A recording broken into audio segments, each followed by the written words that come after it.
नमस्कार साथियों, चैनल में पुनः आप सभी का स्वागत है। आज आधुनिक इतिहास के साथ उपस्थित हूँ। आधुनिक इतिहास सबसे इम्पोर्टेंट क्वेश्चन इससे आता है आपके कॉम्पिटिटिव एग्ज़ाम में, खासकर वनडे एग्ज़ाम में जो आधुनिक भारत के अधिक से अधिक प्रश्न पूछे जाते हैं। और आधुनिक भारत में सबसे इम्पोर्टेंट जो है वो आपके डेट सबसे इम्पोर्टेंट मानी जाती है ना। तो आइए इसके संबंध में देखते हैं। तो आज यह आधुनिक भारत प्रैक्टिस सेट 1 के नाम से जारी होगा, ठीक है ना। तो देखते हैं किस प्रकार के क्वेश्चन की प्रकृति होती है। जो नए साथी हमारे चैनल से जुड़ना चाहते हैं तो चैनल को प्लीज़ सब्सक्राइब करिए, शेयर करिए, लाइक और कमेंट भी करिए, साथ ही साथ बेल आइकन को भी दबाना ना भूलें। तो देखते हैं कि कैसे किस प्रकार के प्रश्न जो है आधुनिक भारत के इतिहास में पूछे जाते हैं। प्रश्न जो बनता है देखते हैं। पूछ रहा है यूरोपीय व्यापारिक समुदायों के भारत आगमन के कालक्रम को निम्न में से कौन सही रूप में दर्शाया गया है। तो सही कालानुक्रम के अनुसार कौन सही रूप में दर्शाया गया है। तो सबसे पहले यूरोपीय व्यापारिक कंपनियों में पुर्तगाली आए थे, उसके बाद डच आए थे, फिर ब्रिटिश आए थे मतलब अंग्रेज़ आए थे, फिर डेन आए थे यानी डेनिश आए थे, फिर उसके बाद फ्रेंच आए थे। तो ये आने का क्रम है। इसके लिए मैं एक फार्मूला भी आपको बता दूं कि किस प्रकार से जो है इसको आप यूरोपीय व्यापारिक कंपनियों को याद करेंगे। तो इसके लिए फार्मूला है PDAF है ना। PDF का तात्पर्य होता है P से पुर्तगाली, D से डच, A से अंग्रेज, IF से फ्रांसीसी। तो PDAF याद है आपको। तो ये यूरोपीय व्यापारिक कंपनियों के आगमन का ये कालानुक्रम है। तो पुर्तगाली, डच, अंग्रेज और फ्रांसीसी, तो इसमें ये सही हो जाएगा। अगला प्रश्न है। सूची फर्स्ट को सेकंड से सम्मिलित करना है और ये पूछ रहा है कि जो व्यापारिक कंपनी आए थे इन्होंने सबसे पहले जो है कहाँ कहाँ पे फैक्ट्री स्थापित की थी। तो इसके लिए भी मैं एक फार्मूला बता दूं। जैसे PDAF है तो उसी अनुसार उसके नीचे P के नीचे K लिखेंगे, D के नीचे M लिखेंगे और A के नीचे S और F के नीचे भी S लिख देंगे। तो PDAF के नीचे KMSS लिख देंगे। तो इसी से आप समझ जाएंगे पुर्तगालियों ने सबसे पहले फैक्ट्री कहाँ स्थापित की थी, कोच्चिन में। तो कोच्चिन में सबसे पहले फैक्ट्री स्थापित की थी पुर्तगालियों ने। डचों ने कहाँ स्थापित किया था, मुसुलीपत्तनम में, यम फॉर मुसुलीपत्तनम। अंग्रेज़ों ने सूरत में फैक्ट्री स्थापित की थी और फ्रांसीसियों ने भी सूरत में फैक्ट्री स्थापित की थी। तो PDAF KMSS इस तरह याद रखेंगे तो उनके फैक्ट्रियों के नाम भी और स्थापना भी आपको पता चल जाएगा। ठीक है, इसमें देखते हैं। सूची फर्स्ट को सेकंड से सम्मिलित करना है। तो ये कह रहे हैं डेन यानी डेनिश, इन्होंने फैक्ट्री कहाँ स्थापित की थी, ट्रावनकोर में, है ना। ट्रैंकोवार लिखा है। ये डेनिशों ने कहाँ स्थापित की थी, ट्रैंकोवार में सबसे पहले फैक्ट्री स्थापित की थी। फ्रेंच ने कहाँ स्थापित किया था, सूरत में। डच ने कहाँ स्थापित किया था, डचों ने मुसुलीपत्तनम में। और पुर्तगालियों ने कोच्चिन में फैक्ट्री स्थापित की थी। तो आमने सामने आप मैच करा देंगे तो ये सही मिल जाएगा आपको। अगला प्रश्न है। ये पूछ रहा है कि भारत में पुर्तगालियों के पतन के कारण क्या थे, कि भारत में पुर्तगालियों के पतन के कारण क्या थे। हाँ, एक बात और आपको बता दूं, एक प्रश्न भी पूछता है कि भारत में यूरोपीय व्यापारियों में व्यापार करने के लिए सबसे पहले कौन आया, पुर्तगाली आए। और सबसे अंत तक किसने व्यापार किया, तो पुर्तगाली ही सबसे अंत तक व्यापार किए थे और सबसे अंत में गए थे। ये भी प्रश्न जो है कभी कभी आ जाता है। तो इसको जो है इस तरह से समझेंगे। तो भारत में पुर्तगालियों के पतन के कारण क्या क्या थे यही देखते हैं। तो क्या क्या कारण थे, उनकी धार्मिक असहिष्णुता, ये सही बात है, उनके पतन का कारण था। दूसरा है उनका गुप्त रूप से व्यापार करना, ये भी पतन का कारण है। तीसरा है ब्राज़ील की खोज के पश्चात पुर्तगालियों का पश्चिम की ओर उन्मुख हो जाना। तो सही बात है, ब्राज़ील की जब खोज हो गई तो ज़्यादा से ज़्यादा पुर्तगाली जो है पश्चिम की ओर चले गए थे। तो ये भी सही है। और चौथा कारण दिया है दूसरी यूरोपीय व्यापारिक कंपनियों से प्रतिस्पर्धा। सही बात है कि पुर्तगालियों के बाद जब डच आ गए तो उनसे प्रतिस्पर्धा होने लगी, तो भी इनके व्यापार के पतन का कारण सिद्ध हो गई।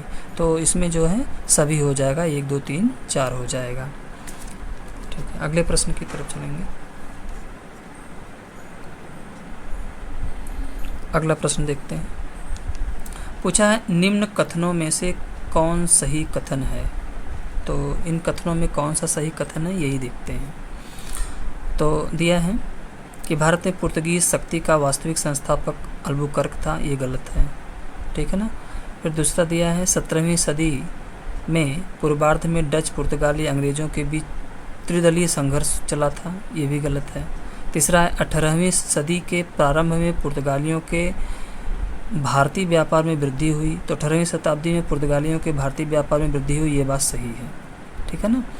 चौथा है 1630 की मैड्रिड संधि के पश्चात अंग्रेजों और डचों के बीच व्यापारिक शत्रुता पर अंकुश लगा था। तो सही बात है, मैड्रिड की जो संधि हुई थी उसमें अंग्रेजों और डचों के बीच जो है व्यापारिक जो शत्रुता थी उस पर अंकुश लग गया था, कुछ नियम बना दिए गए थे। तो तीसरा और चौथा इसमें सही है।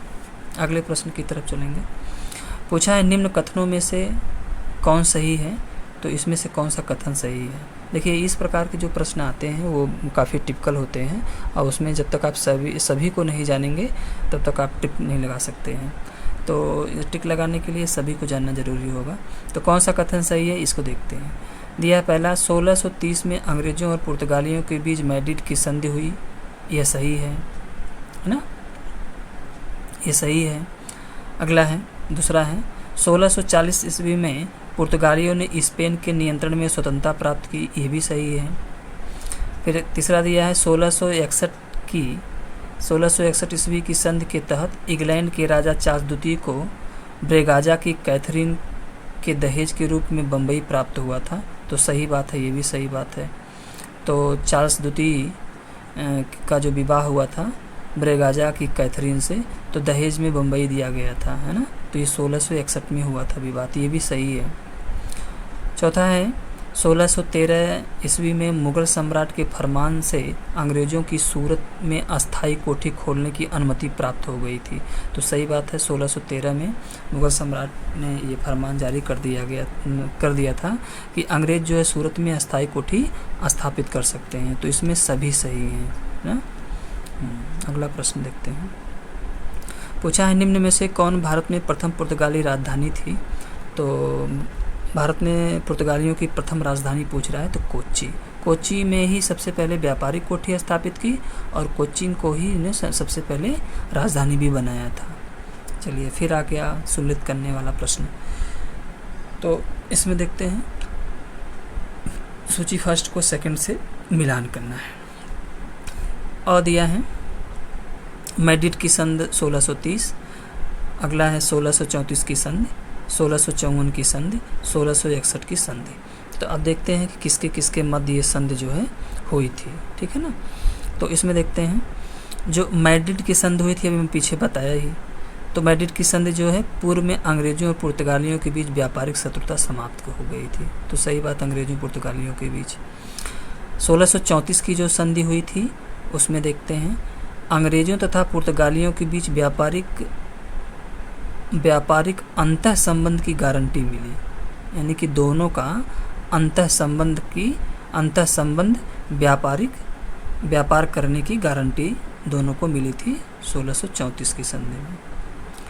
अगला प्रश्न है, अगला है 1654 ईस्वी की संधि। तो 1654 ईस्वी की संधि इसको देखते हैं। पूर्वी विश्व में व्यापार पर अंग्रेजों के अधिकार को पुर्तगालियों ने स्वीकार किया था, है ना। पूर्वी विश्व के व्यापार में अंग्रेजों के अधिकार को पुर्तगालियों ने स्वीकार किया था। तो 1654 ईस्वी की संधि यह हुई थी।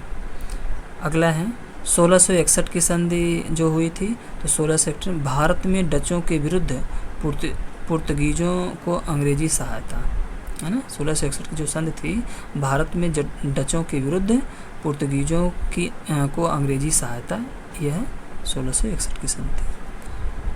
ठीक है, अगला प्रश्न देखते हैं। देखिए ये भी प्रश्न जो है काफ़ी टिपिकल है और इसमें भी वही सुम्मिलित करने वाला प्रश्न आ गया, है ना। तो देखते हैं 1632 में 1632, 1639, 1658, 1651। 1632 में क्या हुआ था? सुनहरा फरमान, जिसके तहत 500 पैगोडा सालाना कर देने के एवज में अंग्रेज़ों को गोलकुंडा राज्य के बंदरगाहों में व्यापार करने की स्वतंत्रता मिल गई थी। तो गोलकुंडा राज्य में अंग्रेज़ों को व्यापार करने की स्वतंत्रता 1632 में मिली थी। तो सही बात है, एक सुनहरा फरमान जारी हुआ था मुग़ल शासकों के द्वारा।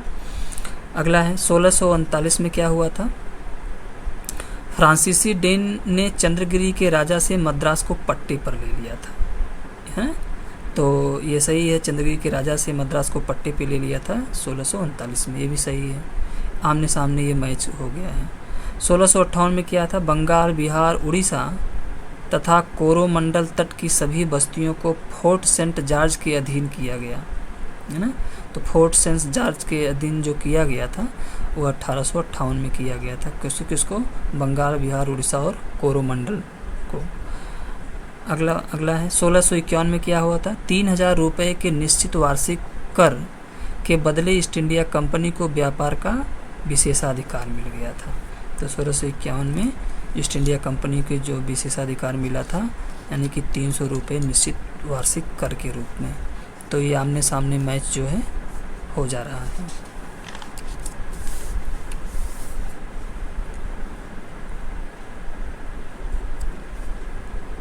अगले प्रश्न की तरफ चलते हैं। इधर भी सूची फर्स्ट को सेकंड से सम्मिलित करना है। इसमें भी क्या है? सूची फर्स्ट को सेकंड से सम्मिलित करना है। ये जो मुख्य रूप से व्यापार करने के लिए जो आए थे उनका नाम दिया गया है, और कौन कौन पुर्तगीज़ गवर्नर था, है ना, और इसके नाम दिए गए हैं। पुर्तगीज़ गवर्नर के प्रथम कौन था, द्वितीय कौन था, है ना, किसने कोचीन को जो है राजधानी बनाया, ये सारी बातें जो है ये गवर्नरों की सूची दिया है, इधर मिलान करना है आपको। तो देखते हैं, अल्फोंसो डी अल्बुकर्क, है ना। तो अल्फोंसो डी अल्बुकर्क का नाम दिया है, ये किससे संबंधित हैं? तो अल्बुकर्क जो थे भारत में द्वितीय पुर्तगीज़ गवर्नर थे। अल्बुकर्क जो थे भारत में द्वितीय पुर्तगीज़ गवर्नर थे। तो ये बात सही है।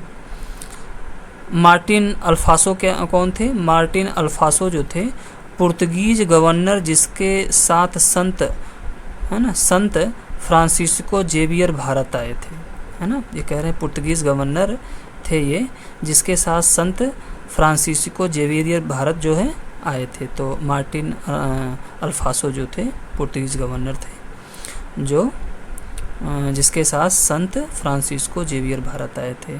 अगला है नीतो डा कुन्हा, है ना। तो नीतो डा कुन्हा कौन थे? पुर्तगीज गवर्नर जिसने कोचीन के स्थान पर गोवा को प्रधान कार्यालय बनाया था। तो पुर्तगीज गवर्नर थे ये, जिन्होंने कोचीन के स्थान पर गोवा को प्रधान कार्यालय बनाया था, ठीक है ना। तो सबसे पहले गोवा, तो सबसे अंत में जो पुर्तगीज भगाए गए थे वह 1961 में गोवा से ही भगाए गए थे। ये भी कभी कभी प्रश्न जो है आ जाता है आपके कंपटीशन में। अगला है फ्रांसिस्को डी अल्मीडा। तो फ्रांसिस्को डी अल्मीडा कौन था? भारत में प्रथम पुर्तगीज़ गवर्नर। अल्मीडा जो था वो प्रथम पुर्तगीज़ गवर्नर था, अल्बुकर्क जो था द्वितीय पुर्तगीज़ गवर्नर था। इसको तो जानते रहें, है ना। तो इसको जानते रहें, इस तरह मैच करा देंगे आप। अगला प्रश्न दिया है पांडिचेरी में, पूछ रहा है पांडिचेरी में फ्रांसीसी गवर्नरों का कालानुक्रम सजाइए। तो पांडिचेरी में फ्रांसीसी गवर्नरों का कालानुक्रम सजाइए, तो पूछ रहा है। तो इसमें है फ्रैंको मार्टिन, ड्यूमस, लेनियोर, नेग्ली, डुप्ले। तो इसमें मैच कराते हैं फ्रांसीसी गवर्नरों को। तो सबसे पहले जो था, हाँ, सबसे पहले फ्रांको मार्टिन था। फ्रांको मार्टिन के बाद कौन आता है? लेनियोर आता है ना। उसके बाद कौन आता है? ड्यूमस आते हैं, है ना। और ड्यूमस के बाद जो है डुप्ले आते हैं, और डुप्ले के बाद डी लैंगली, ये अंतिम में आए थे, डी लैंगली। तो पहले मार्टिन थे और लैंगली जो अंत में थे, है ना। उसके बाद आपको बताया ही, उसके बाद लेनियोर हैं, फिर ड्यूमस हैं, फिर उसके बाद डुप्ले हैं, ठीक है ना। तो ड्यूमस के बाद ही डुप्ले हैं, इस तरह से। तो 1 3 2 5 4 हो जाएंगे। अगला प्रश्न देखते हैं। अगला प्रश्न पूछ रहा है, फ्रांसीसियों ने भारत में अनेक कोठियाँ स्थापित की, उन कोठियों को कालानुक्रम से सजाइए। तो चलिए सजाते हैं, देखते हैं। तो कालानुक्रम सजाइए, तो सबसे पहले सूरत में फैक्ट्री स्थापित की, है ना, सूरत में स्थापित की। उसके बाद जो है ये लोग मुसलीपट्टनम में स्थापित किए, फिर उसके बाद पांडिचेरी में स्थापित किए और अंत में माहे में स्थापित किए। तो सूरत, मुसलीपट्टनम, पांडिचेरी और माहे, ये अंत में माहे में स्थापित किए थे। तो 3 1 4 2 हो जाएगा, ये सही माना जाएगा। अगला प्रश्न है, अगला प्रश्न पूछ रहा है कि भारत में यूरोपीय आयात की प्रमुख वस्तुएं कौन थी। तो यूरोपीय आयात की प्रमुख वस्तुएं कौन थी। तो भारत में यूरोपीय आयात की प्रमुख वस्तुएं देखते हैं कौन कौन सी थी। तो इसमें सूती वस्त्र था ही, सूती वस्त्र था, है ना, आयात का माध्यम। सूती वस्त्र मंगाया जाता था, नील मंगाया जाता था, और इत्र मंगाए जाते, इत्र नहीं मंगाए जाते थे, सॉरी, है ना।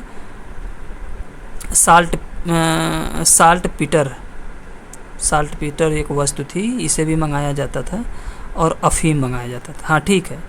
तो सूती वस्त्र मंगाए जाते, आयात किया जाता, सूती वस्त्र का आयात होता था, नील का आयात होता था, है ना, साल्ट पीटर का आयात होता था, और अफीम का आयात होता था, ठीक है ना। ये आपके इत्र और घोड़े का आयात नहीं होता था। तो इस तरह से 1 2 4 5 हो जाएगा।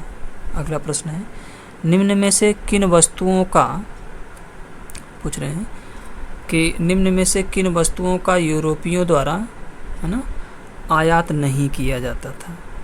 तो किन वस्तुओं का आयात नहीं किया जाता था यूरोपियों के द्वारा, तो देखते हैं। तो इसमें जो है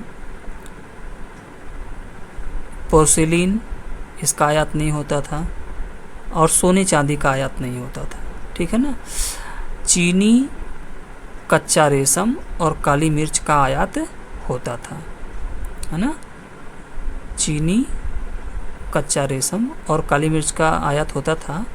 पोर्सिलीन और सोना चांदी का आयात नहीं होता था। अगला प्रश्न है, निम्न में से किस यूरोपीय समुदाय ने अपनी व्यापारिक गतिविधियों को पूरी तरह से चीन में ही सीमित रखा था। ये कह रहे हैं किन यूरोपीय समुदाय ने अपनी व्यापारिक गतिविधियों को पूरी तरह चीन में ही सीमित रखा था। तो इसमें होगा डेनिस होगा, है ना। डेनिस ये व्यापारिक समुदाय थे जिनका व्यापारिक गतिविधियां केवल चीन तक ही सीमित थी। तो डेन, इनका नाम है डेन या डेनिस।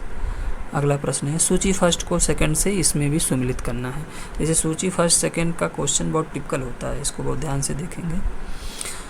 तो इधर वर्ष दिए गए हैं और कब कब कहाँ कहाँ कोठी स्थापित हुई थी और कौन कौन अनुमति दिया था। तो देखते हैं, इसमें है 1611 में क्या था।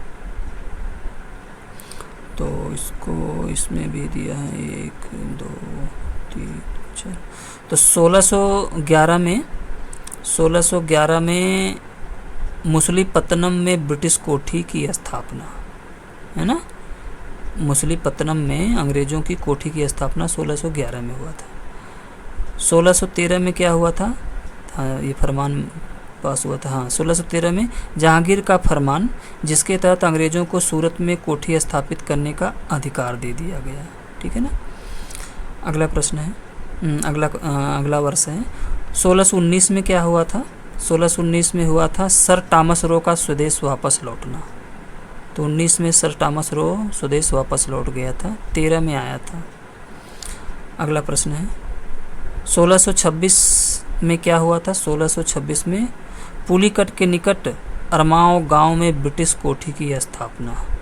तो पुलिकट ये उड़ीसा में पड़ता था और बंदरगाह भी है पुलिकट।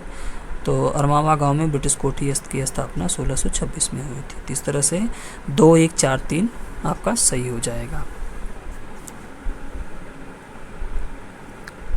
अगले प्रश्न की तरफ चलते हैं।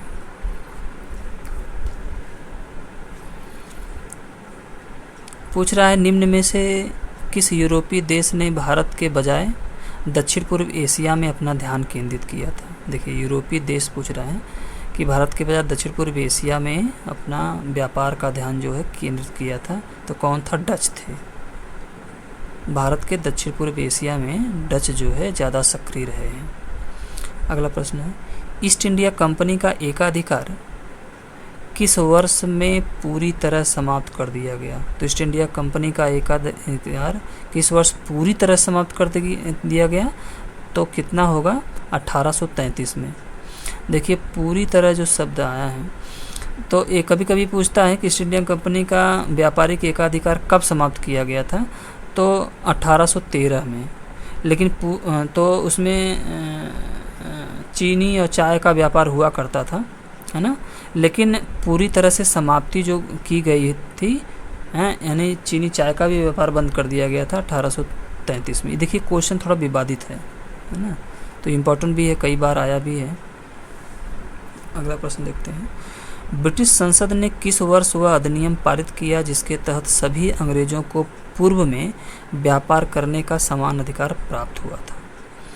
तो किस अधिनियम, ब्रिटिश संसद में एक अधिनियम पारित किया गया था जिसके तहत सभी अंग्रेजों को पूर्व में व्यापार करने का समान अधिकार प्राप्त हुआ था?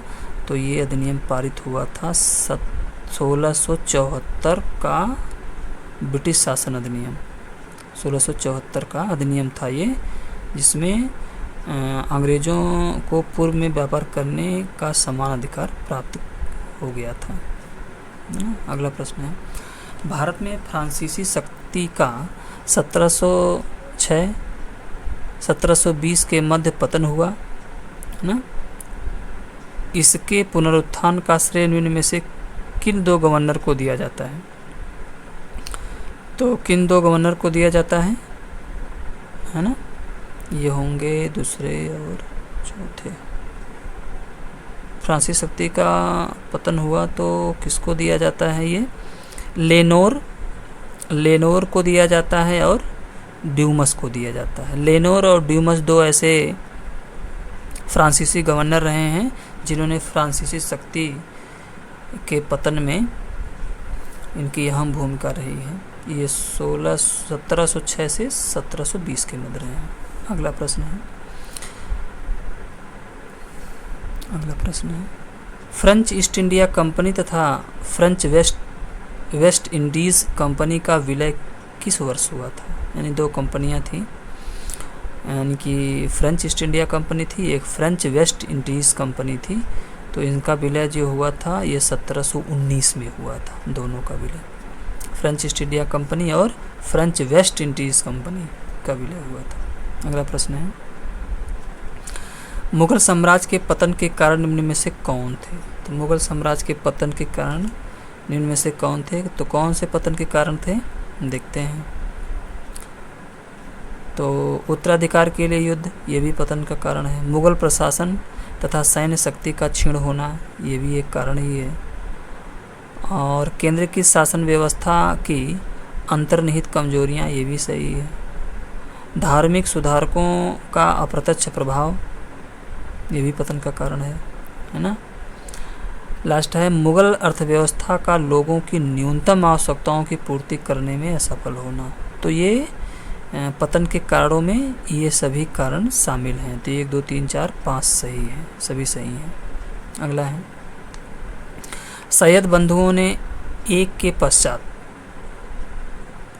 एक कर 4 सम्राट दिल्ली के सिंहासन पर बैठाए। बताइए इनमें से कौन उनके द्वारा बनाए गए नहीं थे? यानी कि ये कह रहे हैं कि सैयद बंधु जो है दिल्ली की गद्दी पर 4 सम्राटों को बैठाया था, तो कौन इसमें से नहीं है, यही पूछ रहा है। ठीक है ना। तो देखते हैं तो इनमें से कौन नहीं है। एक तो आपके जहांदार शाह नहीं है, ठीक है ना। और ये चौथे जो हैं बहादुर शाह, है ना। जहांदार शाह और बहादुर शाह को सैयद बंधुओं ने सम्राट नहीं बनाया था, ठीक है ना। तो इसमें हो जाएगा 2 4। अगला प्रश्न है निम्न युग्मों में से कौन सुम्मिलित नहीं है? तो निम्न युग्मों में से कौन सुम्मिलित नहीं है, यही पूछ रहा है। तो कौन सुम्मिलित नहीं है देखते हैं। जुल्फ़िकार खां ईरानी दल, ये तो सही है। जुल्फ़िकार खां ईरानी दल सही है। सैयद बंधु हिंदुस्तानी दल, ये भी सही है। निज़ामुल मुल्क तुरानी दल, ये भी सही है। मोहम्मद अमीन खां अफ़गानी दल, यही नहीं सही है। मोहम्मद अमीन खां अफ़गानी दल, यही नहीं सही है, बाकी सही है। जुल्फ़िकार खां ईरानी से थे, सैयद बंधु हिंदुस्तानी थे और निज़ामुल मुल्क जो है तुरानी दल से थे। तो ये दल का गठन जो हुआ था ये लोग। अगला प्रश्न है, अगला प्रश्न है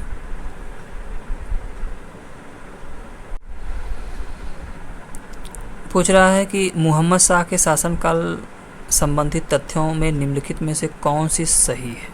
तो मोहम्मद शाह के शासनकाल से संबंधित क्या सही है देखते हैं। परवर्ती मुगल सम्राटों में उसने सबसे लंबे समय 28 वर्ष तक शासन किया था, ये सही है। सबसे अधिक शासन जो परवर्ती यानी उत्तरवर्ती मुगल कालों में सबसे अधिक शासन कौन किया था? मोहम्मद शाह ने किया था, 28 वर्ष, ये सही है। दूसरा है उसके शासनकाल में स्वतंत्र राज्य का उदय हुआ, ये भी सही है।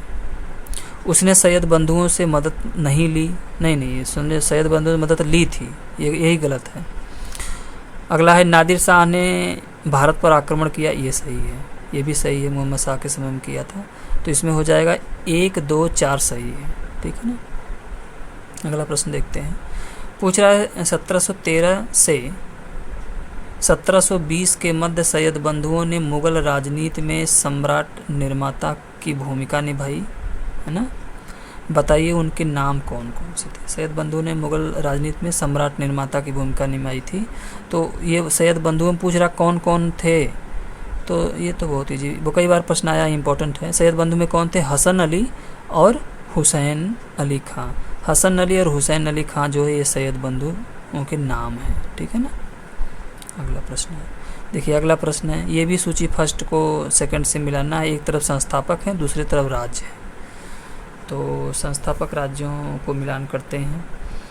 तो चिनकिलिज खां जो है किस राज्य की स्थापना किए थे? चिनकिलिज खां हैदराबाद का। चिनकिलिज खां हैदराबाद राज्य की स्थापना किया था। शहादत खां तो बहुचर्चित नाम है, जानते हैं। तो शहादत खां अवध राज्य की स्थापना किया था। तो चिनकिलिज खां हैदराबाद, शहादत खां अवध के नवाब रहे हैं, इन्होंने स्थापना किया था। अगला देखते हैं, अली मोहम्मद खां, इन्होंने किस राज्य की स्थापना किया था? अली मोहम्मद खां ने रुहेलखंड का, अली मोहम्मद खां रुहेलखंड की स्थापना इन्होंने किया था। और मुर्शीद कुली खां तो बहुचर्चित नाम जानते हैं, इन्होंने बंगाल की स्थापना किया था। मुर्शीद कुली खां बंगाल के संस्थापक थे, ठीक है ना। ये प्रश्न हो गया। अगले प्रश्न की तरफ चलते हैं। निम्न में से किसे उसकी चतुराई, सूक्ष्म बुद्धि तथा अस्पष्ट दृष्टि के कारण जाटों का अफलातून कहा जाता है? ये जाटों का अफलातून जो कहा जाता है, एक प्रश्न देखिए कई बार आया है। तो किसे कहा जाता है? सूरजमल को। बहुत चतुर था, बहुत सूक्ष्म बुद्धि वाला था, इसीलिए इसे जाटों का अफलातून कहा जाता है। तो ये हो गया। अगला प्रश्न है, निम्न को कालानुक्रम सजाइए, ठीक है ना। चलिए देखते हैं क्या क्या कब कब हुआ था। ये आक्रमण और विद्रोह पूछ रहा है कब कब हुआ था। तो इसमें थोड़ा सा कंफ्यूजन है डेट। हाँ देखते हैं। देखिए पहला कालानुक्रम से सजाने के लिए कह रहा है। तो पहला बंदा बहादुर के नेतृत्व में सिखों का विद्रोह पहले हुआ था, ठीक है ना। उसके बाद जो है नादिर शाह का भारत पर आक्रमण हुआ था। उसके बाद जो है अहमद शाह अब्दाली का भारत पर प्रथम आक्रमण हुआ था। और अंत में जो है दिल्ली पर अंग्रेज़ों का आधिपत्य हुआ था, ठीक है ना। तो ये हो जाएगा 2, 3, 1, 4, ये सही है, ठीक है ना। चलिए फिर आ गया, ये भी सुम्मिलित मिलान करना है सूची फर्स्ट को सेकंड से। देखिए कुछ युद्ध हुए थे आंगल मैसूर, ठीक है ना। और उसके बाद उसमें कौन कौन शामिल थे, है ना, युद्धों में कौन कौन शामिल थे। तो देखते हैं। प्रथम आंगल मैसूर जो युद्ध हुआ था, तो आंग्ल मैसूर जो युद्ध हुआ था पहला, वो हुआ था जनरल स्मिथ के समय में। जनरल स्मिथ उसमें शामिल थे। द्वितीय आंग्ल मैसूर जो युद्ध हुआ था, तो द्वितीय आंग्ल मैसूर में सर आयरकुट शामिल थे, है ना। और तृतीय आंग्ल मैसूर युद्ध हुआ था, तो तृतीय आंग्ल मैसूर युद्ध में मेजर जनरल मेडोज शामिल थे, है ना। तृतीय में मेडोज शामिल थे। अगला दिया चतुर्थ आंग्ल मैसूर युद्ध था, तो उसमें कौन शामिल थे? जनरल स्टुअर्ट, ये चतुर्थ में थे, जनरल स्टुअर्ट, ठीक है ना।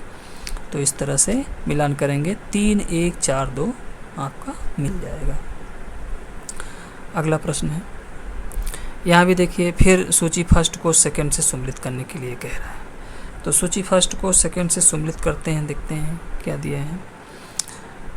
हाँ, ये मृत्यु दिया है, जैसे हैदर अली की मृत्यु कब हुई थी, टीपू सुल्तान की मृत्यु, श्रीरंगपट्टनम की संधि, मंगलौर की संधि, ये सब पूछ रहे हैं।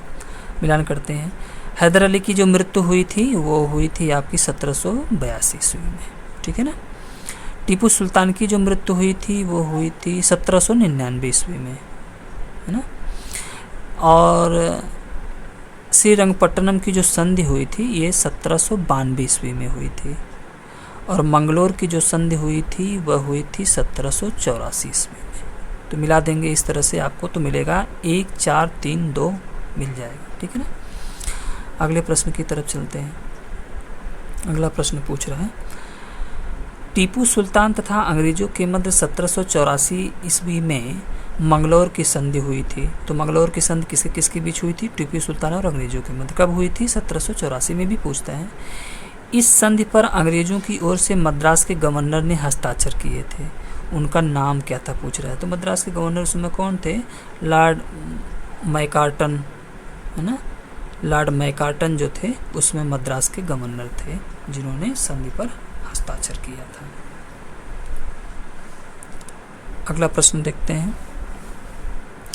पूछ रहे हैं द्वितीय आंग्ल मैसूर युद्ध के समय गवर्नर जनरल कौन थे? तो द्वितीय आंग्ल मैसूर की युद्ध के समय गवर्नर जनरल वारन हेस्टिंग थे। बहुत इंपॉर्टेंट प्रश्न है, आया है कई बार, वारन हेस्टिंग रहे हैं। अगला है, टीपू सुल्तान ने अंग्रेजों को निष्कासित करने के लिए निम्न में से किन देशों के साथ संपर्क स्थापित किया था, है ना। तो टीपू सुल्तान ने अंग्रेजों को निकालने के लिए कहाँ कहाँ से संपर्क किया था, किन किन देशों से? तो इसमें हो जाएगा फ्रांस से संपर्क किया था, ये सही है, फ्रांस से संपर्क किया था। और अरब से भी संपर्क किया था, है ना। अफगानिस्तान से संपर्क किया था, रूस से संपर्क नहीं किया था। उसके बाद तुर्की से संपर्क किया था। तो फ्रांस, अरब, अफगानिस्तान और तुर्की से टीपू सुल्तान ने संपर्क करके अंग्रेजों को बाहर निकालने का कार्य किया था। अगले प्रश्न की तरफ चलेंगे। अगला प्रश्न पूछ रहे हैं, टीपू सुल्तान तथा कार्नवालिस के बीच 1792 ईस्वी में श्रीरंगपट्टनम की संधि हुई, इसके तहत क्या हुआ था? तो श्रीरंगपट्टनम की संधि के तहत क्या हुआ था, यही पूछ रहा है वो। तो देखते हैं, टीपू सुल्तान को अपना आधा राज अंग्रेजों को देना पड़ा, ये सही बात है।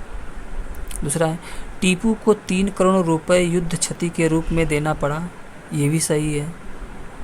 और ब्रिटिश रेजिमेंट को श्रीरंगपट्टनम में स्थापित करना पड़ा, ये गलत है ना। चौथा, अपने 2 बेटों को ब्रिटिश बंधक के रूप में देना पड़ा, तो ये भी सही है ना। श्रीरंगपट्टनम की संधि में ये 3 बातें रही हैं, इसमें होगा 1, 2, 4, है ना, यही सही है। अगला प्रश्न है, अगला प्रश्न पूछ रहे हैं,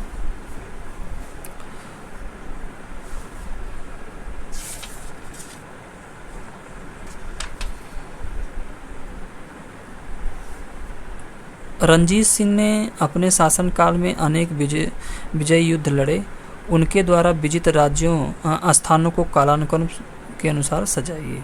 तो रणजीत सिंह द्वारा जो युद्ध लड़ा गया था, तो जो विजित प्रदेश थे उसी को क्रम से सजाना है। तो देखिए इसमें देखते हैं, तो पहले रणजीत सिंह ने क्या जीता था? लाहौर को जीता था। पहले लाहौर को जीता, फिर अमृतसर को जीता, है ना, फिर उसके बाद लुधियाना को जीता, और अंत में कांगड़ा को जीता। तो पहले लाहौर जीता था और अंत में कांगड़ा को जीता था। तो लाहौर के बाद अमृतसर, लुधियाना और कांगड़ा, ये सही हो जाएगा। 4, 2, 1, 3 सही है। अगले प्रश्न की तरफ, सूची फर्स्ट को सेकंड से सम्मिलित करना है। तो सूची फर्स्ट को सेकंड से सम्मिलित करते हैं। इधर संधि दिया है और इससे आपको वर्ष दिया है, मिलाते हैं। अमृतसर की संधि कब हुई थी? 1809 ईस्वी में, ठीक है ना। रंजीत सिंह की मृत्यु जो हुई थी 1839 ईस्वी में, है ना। त्रिपक्षी जो संधि हुई थी वो हुई थी 1838 ईस्वी में। और पेशावर पर आधिपत्य जो हुआ था वो कब हुआ था? 1823 ईस्वी में। तो ये सही हो जाएगा। तो 1, 4, 3, 2 सही हो जाएगा। अगला प्रश्न है, निम्न घटनाओं को कालानुक्रम सजाइए। चलिए सजाते हैं। तो देखते हैं, पहले हुआ था रामनगर का युद्ध, है ना। रामनगर का युद्ध हुआ पहले। फिर जो है चिलियावाला का युद्ध हुआ। चिलियावाला के युद्ध के बाद जो है मुल्तान पर विजय हुआ। मुल्तान पर विजय के बाद जो है गुजरात का युद्ध हुआ और गुजरात के युद्ध के बाद शेर सिंह का आत्मसमर्पण हुआ। तो इसमें हो जाएगा 2, 5, 4, 1, 3 सही होगा। अगले प्रश्न की तरफ चलेंगे। अला इस तरह क्वेश्चन देता नहीं है। अगले प्रश्न की तरफ चलेंगे। इधर भी सूची फर्स्ट को सेकंड से मिलान करना है, तो मिलाते हैं। तो इधर दिया वर्ष दिया है और उधर ये जो युद्ध हुए थे उससे मिलान करना है। तो 1845 ईस्वी में प्रथम आंग्ल सिख युद्ध हुआ था। 1845 ईस्वी में। मार्च 1846 ईस्वी में लाहौर की संधि हुई थी, है ना। और दिसंबर 1946 में क्या हुआ था? भैरोवल की संधि हुई थी, है ना।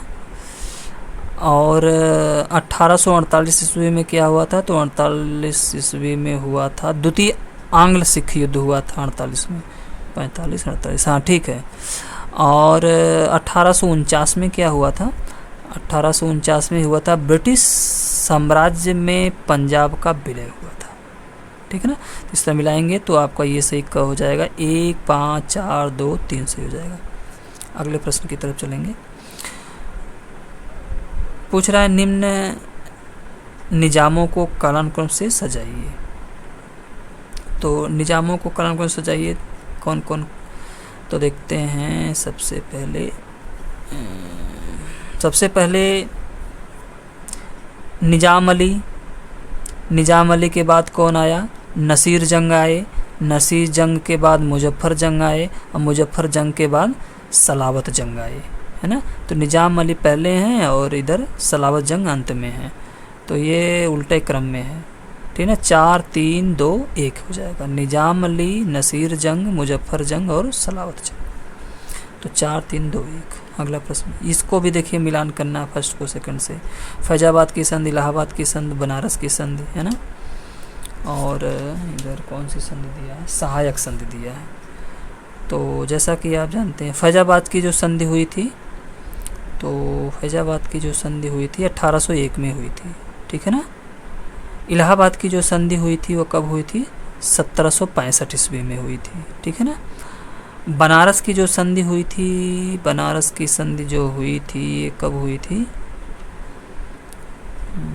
बनारस की संधि जो हुई थी,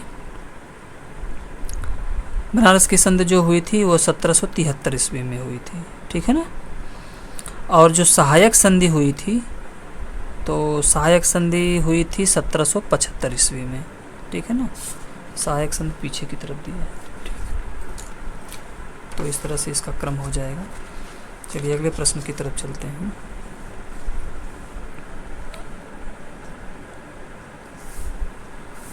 तो इस तरह मिलाएंगे तो 3, 1, 4, 2 हो जाएगा। अगला प्रश्न है, लॉर्ड वेलेस्ली के साथ सहायक संधि पर हस्ताक्षर करने वाला निजाम कौन था? निजाग दिया, निजाम कौन था? तो सहायक संधि पर वेलेस्ली के समय कौन था? तो निजाम अली रहा है। निजाम अली जो है उस समय सहायक संघ बिलजली की जो सहायक संघ थी उस पर हस्ताक्षर किस निजाम ने किया था? निजामत अली ने किया था। अगला प्रश्न है, निम्न में से कौन आंग्ल निजाम संबंध के बारे में सही है? तो आंग्ल निजाम के बारे में कौन सा सही है? अंग्रेज़ों ने हैदराबाद में दखलंदाजी पहली बार 1750 में प्रारंभ की, ये सही है। अंग्रेज़ों ने मुजफ्फर जंग के स्थान पर नरसिंह जंग की मदद पहुंचाई, ये भी सही है। कर्नल फोर्ड ने मुजफ्फर जंग के साथ 1760 ईस्वी में एक मित्रतापूर्ण संधि की, ये भी सही है।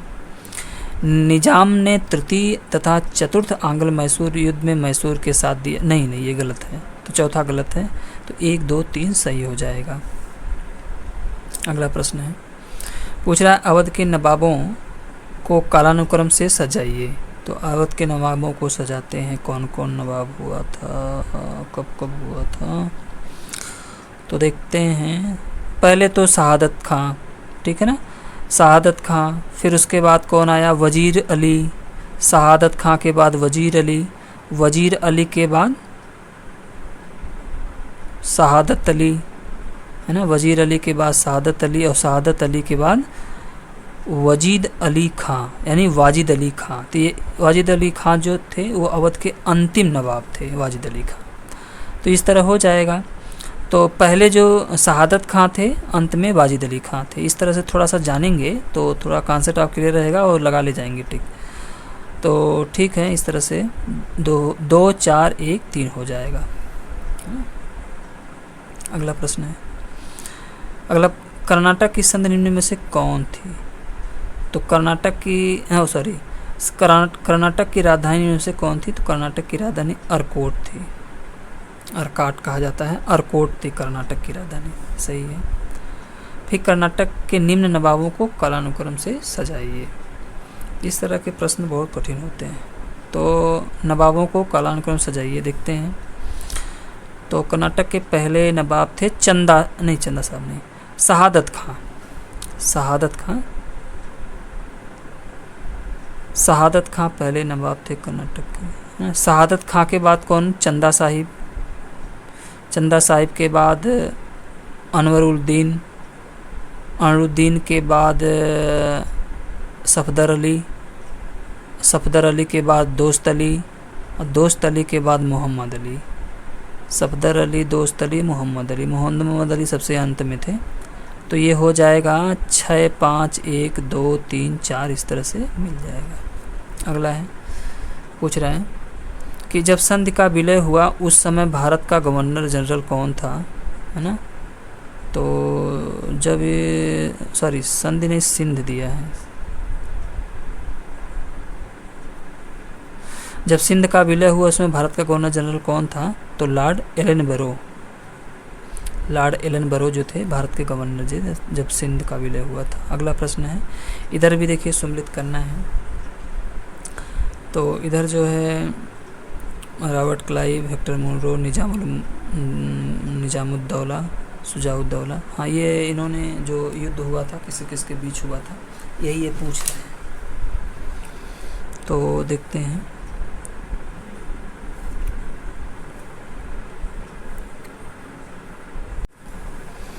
तो रॉबर्ट क्लाइव प्लासी का युद्ध है ना, रॉबर्ट क्लाइव के समय प्लासी का युद्ध है। हेक्टर मुनरो के समय में बक्सर का युद्ध है ना। निजाम उल दौला के समय में बंगाल, बिहार, उड़ीसा का प्रथम नवाब था ये। और शुजाउद्दौला बंगाल, बिहार, उड़ीसा का अंतिम नवाब शुजाउद्दौला, ठीक है ना। तो बंगाल, बिहार, उड़ीसा का अंतिम नवाब शुजाउद्दौला, और निजामुल दौला जो था ये बंगाल, बिहार, उड़ीसा का प्रथम नवाब था। और बाकी जान ही रहे हैं, तो इससे मिलान कर देंगे तो ये 2, 1, 4, 3 मिल जाएगा। अगला है,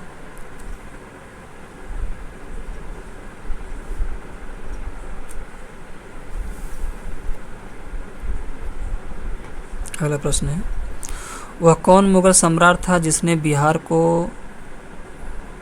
बंगाल के नवाब से बलात् प्राप्त करने में असफल रहा, है ना। बिहार को बंगाल के नवाब से, ठीक है ना, तो उस समय थोड़ा बड़ा टिपिकल प्रश्न है ये। तो उस समय शाह आलम द्वितीय था, ठीक है ना। कह रहा है कि वह कौन मुगल सम्राट था जिसने बिहार को बंगाल के नवाब से यानी बलपूर्वक प्राप्त करने का असफल प्रयास किया था। तो कौन की था? शाह आलम द्वितीय। अगला प्रश्न है पूछ रहा, प्लासी के युद्ध में केवल कुछ सरदारों ने ही सिराज उद्दौला का साथ दिया, वे सरदार इनमें से कौन थे? तो कौन थे वे सरदार जिन्होंने प्लासी के युद्ध में केवल कुछ सरदारों ने ही सिराज उद्दौला का साथ दिया था? वे सरदार कौन से थे? तो वे सरदार थे मोहनलाल और खादिम खां और मोहनलाल, जो दो ऐसे सरदार थे जिन्होंने सिराजुद्दौला का साथ दिया था, मोहनलाल और खादिम खां। चलिए अगले प्रश्न की तरफ चलते हैं।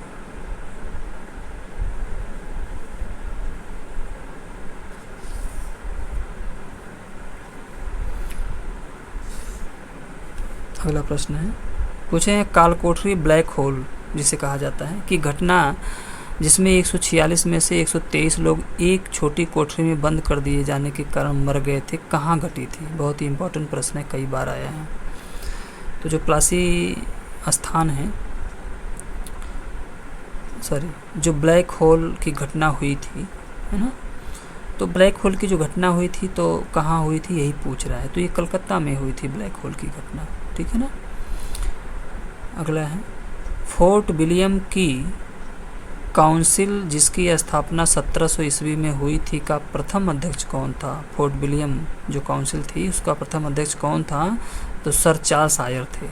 फोर्ट विलियम काउंसिल के प्रथम अध्यक्ष थे सर चार्ल्स आयर। अगला प्रश्न है, वह ब्रिटिश सेनापति कौन था जिसने मीर कासिम को 1773 में कई युद्धों में परास्त किया था? तो वह ब्रिटिश सेनापति कौन था? मेजर एडम्स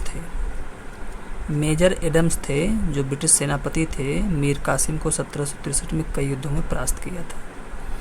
अगला प्रश्न है, 1715 ईस्वी में मुगल दरबार में भेजे गए ब्रिटिश प्रतिनिधिमंडल जिसमें मुगल बादशाह ने 1717 का फरमान देने में सफलता प्राप्त की का नेतृत्व कौन कर रहा था? तो नेतृत्व कर रहा था जॉन सरमन इसका नाम है। तो जॉन सरमन ही नेतृत्व कर रहा था, यानी कि जो ब्रिटिश प्रतिनिधिमंडल था उसका नेतृत्व सरमन कर रहा था, तो जॉन सरमन कर रहा था। अगला प्रश्न है, प्रेसिडेंसी व्यवस्था का अंत निम्न में से किस एक्ट के तहत किया गया था? तो प्रेसिडेंसी व्यवस्था का अंत किस एक्ट के तहत किया गया था? तो ये किया चार्टर एक्ट 1733 में प्रेसिडेंसी व्यवस्था समाप्त कर दी गई थी। अगला है, द्वैत शासन प्रणाली का प्रारंभ किस वर्ष हुआ था?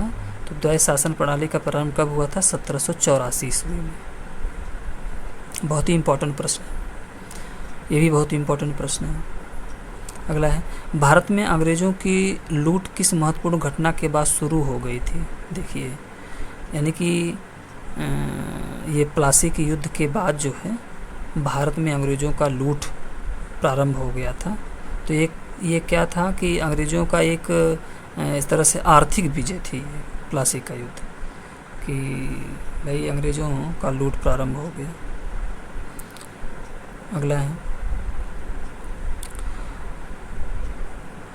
है, दादा भाई नौरोजी ने अंग्रेजों द्वारा किए गए किस वर्ष को अनिष्टों का अनिष्ट की संज्ञा दी थी?